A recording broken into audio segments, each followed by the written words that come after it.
Podcast Casos e Coisas. Olá, meu nome é Bruna e esse é meu podcast sobre casos reais e coisas estranhas. Toda semana trarei alguma história diferente para você ouvir. Para sugestões e críticas, pode me mandar um e-mail para casosecoisas@hotmail.com. Esse áudio também estará disponível no canal no YouTube Bruna Bonsangue. Obrigada pela visita e divirta-se. Caso da semana: John Wayne Gacy, o palhaço assassino. John Wayne Gacy foi um assassino em série e estuprador, acusado de matar e estuprar ao menos 33 adolescentes, entre 1972 e 1978, em Illinois, Chicago. Todos os assassinatos foram cometidos em sua casa no bairro de Norwood Park.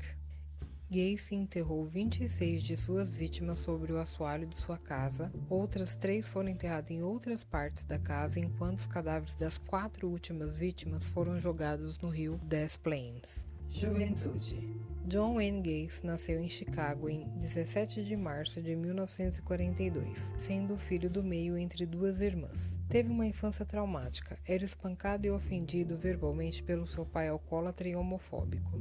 Gacy apresentou em toda a sua infância e adolescência gosto por homens e tendências homossexuais. Aos 7 anos foi molestado sexualmente por um amigo da família, mas nunca contou aos seus pais por medo de ser responsabilizado. Aos 11 anos, devido a uma pancada forte na cabeça, teve alguns problemas de saúde, mas seu pai achava que era encenação para chamar atenção. Alguns anos depois, para fugir desse ambiente hostil, ele se mudou para Las Vegas, em Nevada, e conseguiu um emprego de atendente em um necrotério. Por falta de dinheiro, às vezes ele dormia escondido no necrotério, e foi numa dessas vezes que ele praticou necrofilia com um cadáver de um rapaz de 22 anos. Depois disso, ele largou o emprego e voltou para Chicago. Gacy se formou em administração e se tornou vendedor de sapatos. Logo foi promovido a gerente e transferido para Springfield, onde se casou com Marilyn Myers, cujo pai era dono de 3 restaurantes da franquia KFC. O casal se mudou para Waterloo, Iowa, onde Gacy passou a administrar os restaurantes do sogro.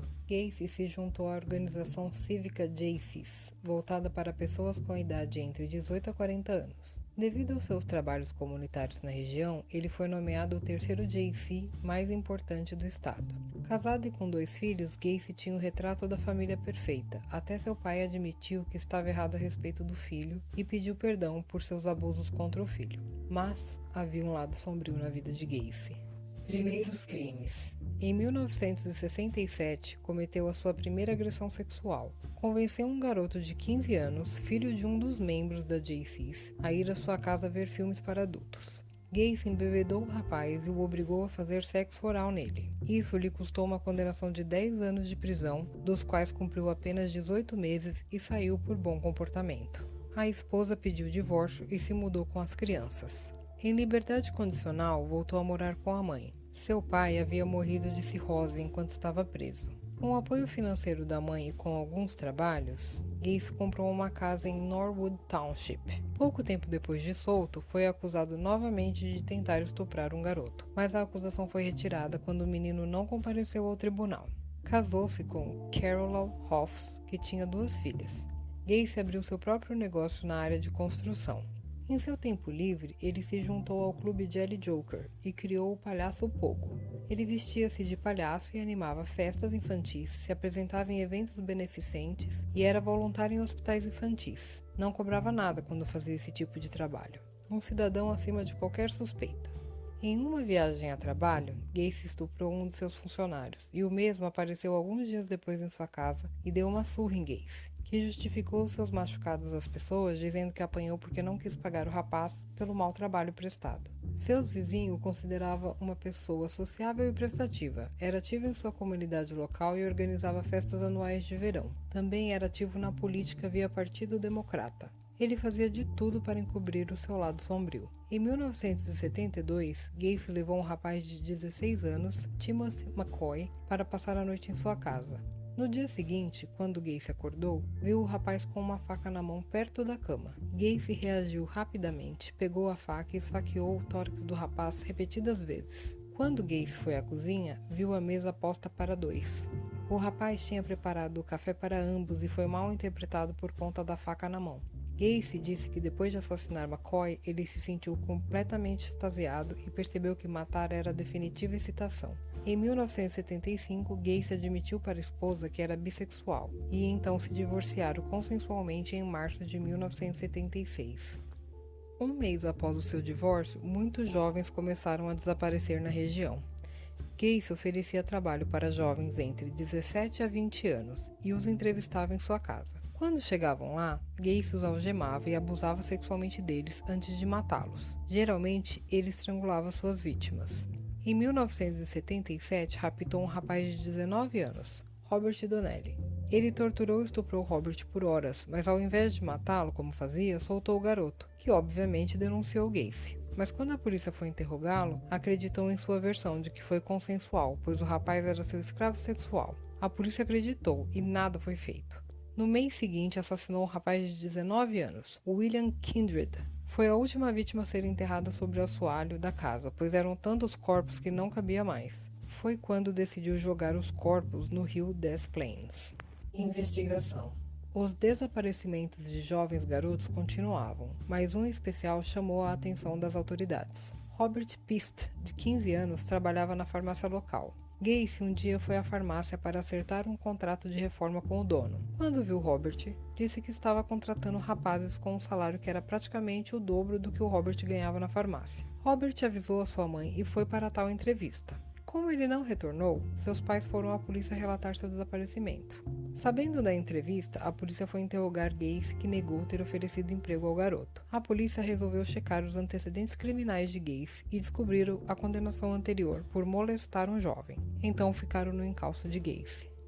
A Procuradoria do Estado conseguiu um mandado de busca para a casa de Gacy. Encontraram objetos suspeitos que não condiziam com a vida de um empresário e palhaço animador de festa. Entre cinta liga e diversos brinquedos eróticos, acharam o recibo da farmácia onde Robert Pist trabalhava. Mas o objeto que deixou os policiais desconfiados foi um anel de formatura que pertencia a John Zick, que estava desaparecido. Logo conseguiram informações de outros funcionários de Gacy que haviam sumido 2 anos antes. Formou-se então um padrão, que acabaria ligando o suspeito aos crimes. Em uma jaqueta que pertencia a Robert Pist foi achado outra parte do recibo da farmácia, o que provava que o garoto havia comparecido ao local para tal entrevista. Notaram que Gacy havia cavado embaixo da sua casa vários buracos para um novo sistema de esgoto. Um perito criminal entrou no espaço entre o assoalho e gritou aos investigadores que poderiam prender Gacy por assassinato. Ainda disse: "Esse lugar está cheio de crianças." Gacy havia procurado um advogado no dia seguinte. Os policiais notaram que ele passou em cada local que frequentava com regularidade, se despedindo das pessoas. Em um posto, Gacy deu a um atendente uma grande quantidade de maconha, e em 21 de dezembro de 1978, Gacy foi preso por porte de drogas. As escavações continuaram na casa e mais corpos foram encontrados. Quando Gacy estava na delegacia, recebeu a notícia que agora também estava preso por assassinato. Foi então que decidiu confessar os assassinatos de mais de 30 jovens, contando os detalhes dos abusos sexuais e estrangulamentos, e que depois os enterravam sob a casa. A polícia iniciou as escavações e encontraram mais de 20 corpos em estado avançado de decomposição. Gacy passou a localização exata de cada corpo, dizendo ainda onde estariam mais corpos jogados no rio, pois não cabiam mais na sua casa. No rio Des Plaines foi encontrado o corpo de Robert Pist. Gacy foi julgado e condenado à morte mediante injeção letal. Gacy ficou preso por 14 anos, tentou suicídio diversas vezes e começou a pintar quadros de autorretrato de personalidades conhecidas, mas seu tema principal eram palhaços. As pinturas foram exibidas em diversas galerias. A execução foi marcada para 10 de maio de 1994. Foi uma comoção nacional. Gacy desfrutou da sua última refeição com direito a frango frito do KFC. Nas últimas horas de vida, permaneceu na companhia de amigos e familiares, que tiveram que se retirar às 9 da noite, e aí os preparativos finais começaram por volta das 11 da noite. Exatamente à meia-noite, ele foi movido e amarrado a uma maca e encaminhado para a câmara de execução. Através de uma janela, algumas testemunhas puderam acompanhar os atos. As suas últimas palavras foram "Kiss my ass", que seria o equivalente a "beije minha bunda". Após 18 minutos, o palhaço fechou seus olhos para sempre, provocando o alívio em todas as pessoas que estavam do lado de fora, vibrando muito. Porém, para todos os pais que perderam seus filhos, a morte dele não adiantava em nada, pois não trariam seus filhos de volta. Obras inspiradas. A banda norte-americana Dog Fashion Disco gravou a música Pogo the Clown sobre o modus operandi de John Wayne Gacy. A banda japonesa Pentagon gravou a música A Valsa dos Jovens, inspirada em John Wayne Gacy. A música ganhou um videoclipe contando com o ator representando um assassino vestido de palhaço. Jonathan Davis, vocalista da banda Korn, comprou o traje do palhaço de Gacy. O ex-tecladista da banda Marilyn Manson usou parte do nome de John para sua nova identidade, Madonna Wayne Gacy. A banda brasileira John Wayne tem esse nome com referência a John Wayne Gacy. Sufjan Stevens gravou a música John Wayne Gacy Jr. no disco Come On Feel the Illinois.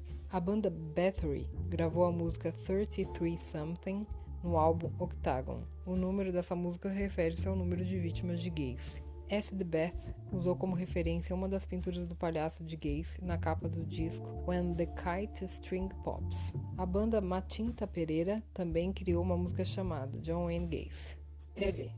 Foi interpretado nos episódios de American Horror Story, Hotel, Devil's Night, parte 1 e parte 2. No episódio Lebanon, da 14ª temporada de Supernatural, o fantasma de John Wayne aparece como um espírito vingativo em forma de palhaço, após escapar de uma caixa de cigarro. E na atual temporada ele também aparece no segundo e no terceiro episódio.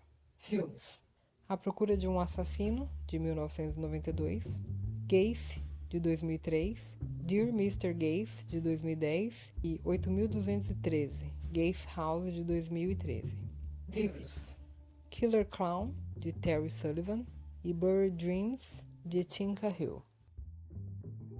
Esse foi o caso da semana. Espero que tenham gostado. Esse áudio estará disponível no canal no YouTube Bruna Bonsangue. Me siga nas redes sociais, disponíveis na descrição do canal no YouTube. Obrigada por ouvir e até o próximo podcast.